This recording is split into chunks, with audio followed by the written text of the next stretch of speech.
La France insoumise, c'est le nom du mouvement créé pour soutenir la candidature de Jean-Luc Mélenchon à l'élection présidentielle. La mise sur orbite a lieu tout le week-end dans la région de Lille. Si on veut avoir un candidat progressiste, je pense que c'est plutôt vers la gauche là qu'il faut se tourner. Je suis très favorable à l'idée d'une nouvelle constitution. Et parce que je pense que on peut résoudre beaucoup de problèmes à partir de ça. Sinon, la plupart des problèmes. Associer le peuple, voilà, aux décisions politiques, les impliquer dedans, voilà, ça me plaît beaucoup. Je pense que c'est bien là, que les gens se saisissent de ça et voilà, ça me plaît. Bonsoir Alexis Corbière, merci d'être avec nous. Vous êtes le porte-parole de Jean-Luc Mélenchon. La France insoumise, c'est la gauche anti-Hollande ou pas ?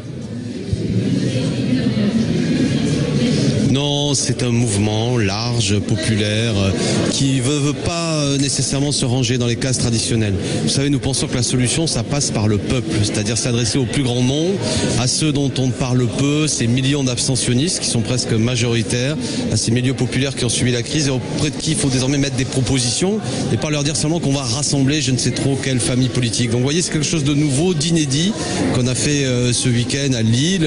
Il y a 136 000 personnes qui appuient Jean-Luc Mélenchon, désormais à travers son site jlm2017.fr. Il y a eu 3600 contributions qui ont permis que nous élaborions un programme. Il s'appelle l'Avenir en commun. C'est ça que nous avons adopté. C'est ça que nous présentons à partir de ce week-end à l'ensemble de notre peuple. Un programme, un candidat pour dire rassemblons-nous.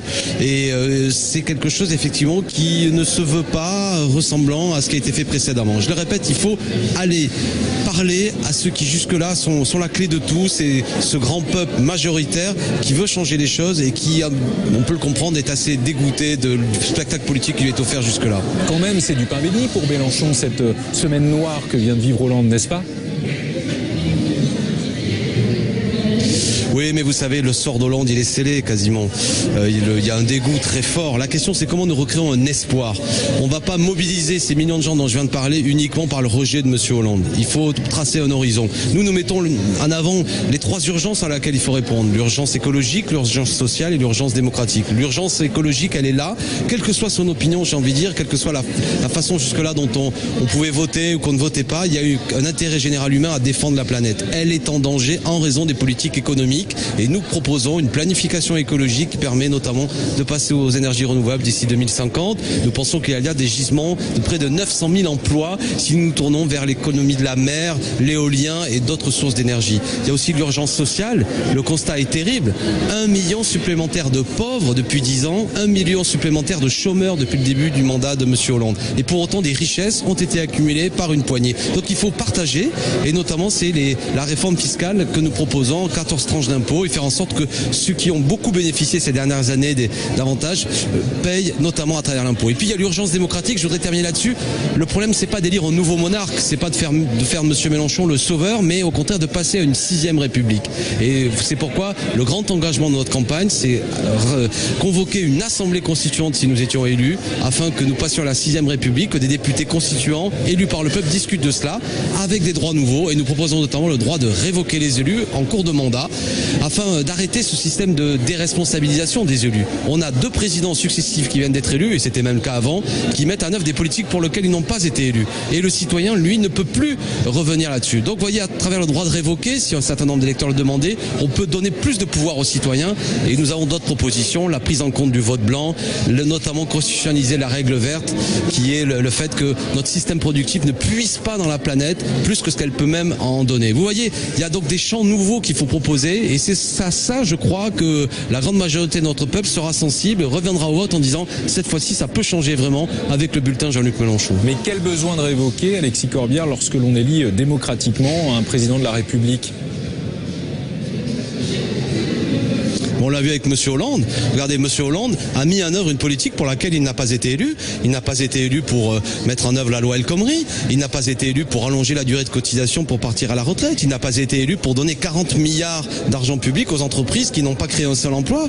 Donc vous voyez, on ne peut pas nous se dire il est élu pendant 5 ans, il fait ce qu'il veut. Je crois qu'on est aujourd'hui, on a dans une démocratie qui peut être plus moderne. On a notamment à travers les réseaux sociaux plus de moyens pour les citoyens d'être au courant. Donc pourquoi pas, c'est ce que nous proposons à partir de 2 ans d'élection, la possibilité, si un certain nombre de citoyens le demandent, de refaire le vote et non pas de rester comme ça, passif devant une situation de désagrégation de la situation sociale telle qu'on le voit aujourd'hui.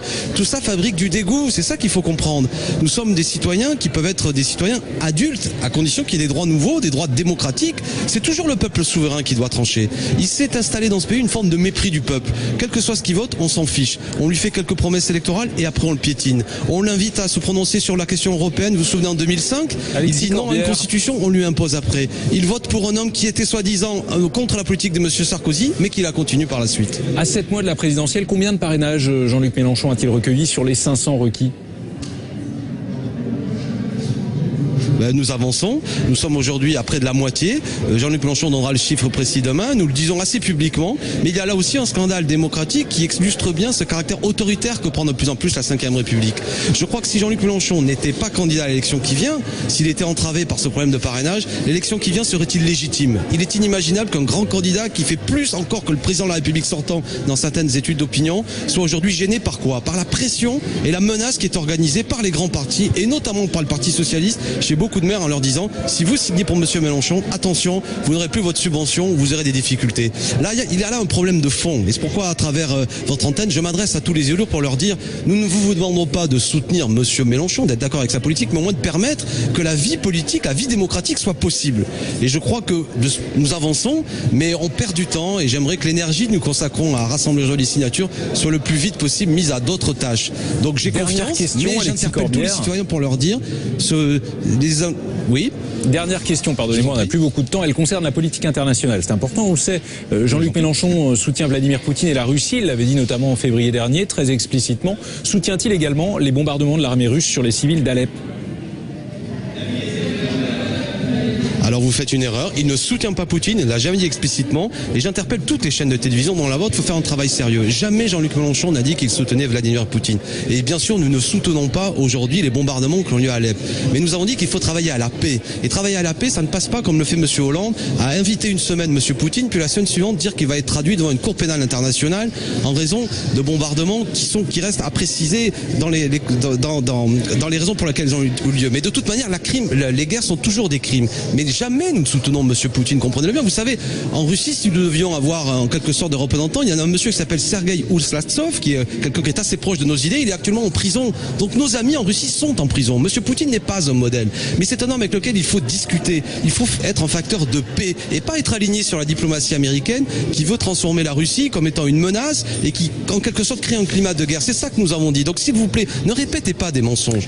Poutine n'est pas notre ami et nous ne soutenons pas aujourd'hui les bombardements qui ont lieu. Nous voulons la paix et pour cela la France doit prendre l'initiative et pas dire des sottises. Merci Alexis Corbière pour être tout à fait précis. En février dernier, à la journaliste qui lui demandait êtes-vous pour ce que fait Poutine en Syrie, Mélenchon avait répondu oui, je pense qu'il va régler le problème, éliminer Daesh. Et quand il lui était fait remarquer que la plupart des frappes russes, j'ai relu l'interview, visaient les rebelles anti-Bachar et non les djihadistes de l'État islamique, Mélenchon avait rétorqué ce n'est pas vrai, avant d'ajouter qu'il s'agissait de la propagande anti-américaine. Voilà, c'est pour une précision purement factuelle.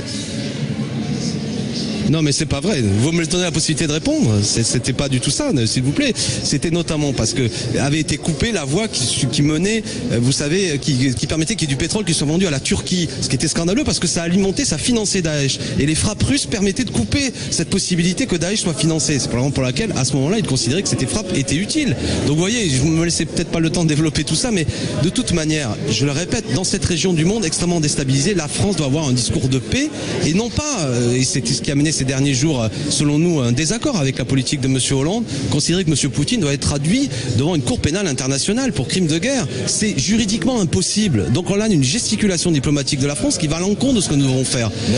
Nous, ce que nous proposons, c'est une grande coalition sous l'égide de l'ONU qui permet d'intervenir dans cette région du monde pour écraser Daesh et rétablir la paix. On en est loin à l'heure actuelle. Merci beaucoup, Alexis Corbière, d'avoir accepté notre invitation dans Week-end Direct sur BFM TV. Merci.